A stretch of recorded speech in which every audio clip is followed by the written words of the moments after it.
Auto drivers versus bike taxi ரொம்ப நாளா வந்து பாத்தீங்கன்னா இந்த பிரச்சனை போய்கிட்டு இருக்கு. அது என்ன மேட்டர்னா, ஆட்டோ டிரைவர்ஸ் எல்லாம் வந்து பாத்தீங்கன்னா பைக் டாக்ஸினால அவங்க வாழ்வாதாரம் பாதிக்கப்படுதான், வீட்டு வாடகை கட்ட முடியலையா, டியூ கட்ட முடியலையா, எஃப்சி பே பண்ண முடியலையா, பெட்ரோல் பாத்தீங்கன்னா ரொம்பவே ஜாஸ்தியா. அதனாலதான் வந்து பாத்தீங்கன்னா மக்கள் கிட்ட வந்து கொள்ள லாபத்தை வந்து சம்பாதிச்சிட்டு இருக்காங்களா. அது எப்படி இருக்குன்னா, இங்க இருக்க 2-3 கிலோமீட்டர் போறதுக்கே வந்து பாத்தீங்கன்னா 100 ரூபா, 150 ரூபா, 200 சொல்லி வர கொடுங்கிறது. நைட் சவாரி வரீங்களான்னு சொல்லி கேட்டா டபுள் ரேட், ட்ரிபிள் ரேட் சொல்லி வந்து பாத்தீங்கன்னா கேட்கறது. ஆட்டோ ஏறும்போது ஒரு ரேட்டு, இறங்கும்போது ரேட்டு கேட்டு வந்து பாத்தீங்கன்னா சண்டை போறது. ஈவன் ஓலா ஊபர் ஆட்டோல ஒரு அமௌண்ட் காட்டும், அதை அக்செப்ட் பண்ணா அதை அவங்க கேன்சல் பண்ணிட்டு எக்ஸ்ட்ரா எவ்வளவு தரீங்கன்னு சொல்லிட்டு நம்ம கிட்ட வந்து பாத்தீங்கன்னா சண்டை போறது. அதெல்லாம் தரமாட்டோம்னு சொன்னா நீங்க எதுக்கு ஆட்டோ புக் பண்றீங்கன்னு சொல்லிட்டு நம்ம கிட்டே வந்து பாத்தீங்கன்னா தரமாட்டா பேசுறது. இந்த மாதிரிலாம் இருந்தா அப்படி.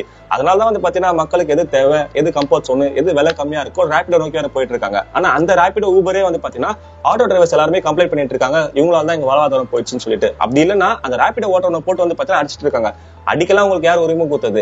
ஈவன் பெட்ரோல் விலை ஏறிச்சுன்னா கவர்மெண்ட் கிட்ட போய் சண்டை போடுங்க. உங்க ஆட்டோல உட்காரான் தெரியுமா, அவனும் உங்களை மாதிரி தான். மீட்டர் போட்டு வண்டி ஓட்டுறது கிடையாது. ஒரு 2 கிலோமீட்டருக்கு மினிமம் 50 ரூபா தான் கேட்கணும்னு சொல்லிட்டு ஒரு எண்ணம் கிடையாது. இல்ல ஓலா யூபர்ல எவ்வளவு காசு காட்டுதோ அதுதான் கேட்கணும்னு சொல்லிட்டு எண்ணம் கிடையாது. இஷ்டத்துக்கு வந்து பாத்தீங்கன்னா நீங்க பண்ணிட்டு இருக்குது. அப்பெல்லாம் உங்களுக்கு யார் சப்போர்ட் பண்ண வருவா? இவங்க பேசின வீடியோஸ்லாம் வந்து பாத்தீங்கன்னா இன்ஸ்டாகிராம்ல, யூடியூப்ல நிறைய இருக்கு. ஆனா ஒருத்தர் கூட வந்து பாத்தீங்கன்னா கமெண்ட் செக்ஷன்ல ஆட்டோ டிரைவர்ஸ் சப்போர்ட் பண்ணி பேச மாட்டாங்க. ஆனா அவங்களை பட்ட பாதிக்கப்பட்டவங்க தான் இங்க நிறைய பேர் இருக்காங்க. ஈவன் நான் கூட வந்து பாத்தீங்கன்னா அஃபெக்ட் ஆயிருக்கேன்.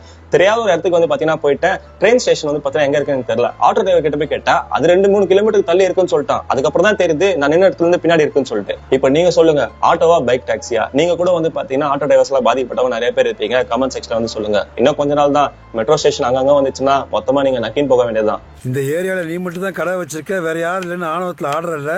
உன் ஆணவத்தையும் அக்கிரமத்தையும் அழிக்கிறதுக்கு பூமியில ஒருத்தன் பிறந்திருப்பான்டா. அவன் நிச்சயமா ஒரு நாளைக்கு வருவான்டா. வந்துட்டான்டா. மறக்காம சர்ப்ரைஸ் பண்ணுங்க. தேங்க்யூ.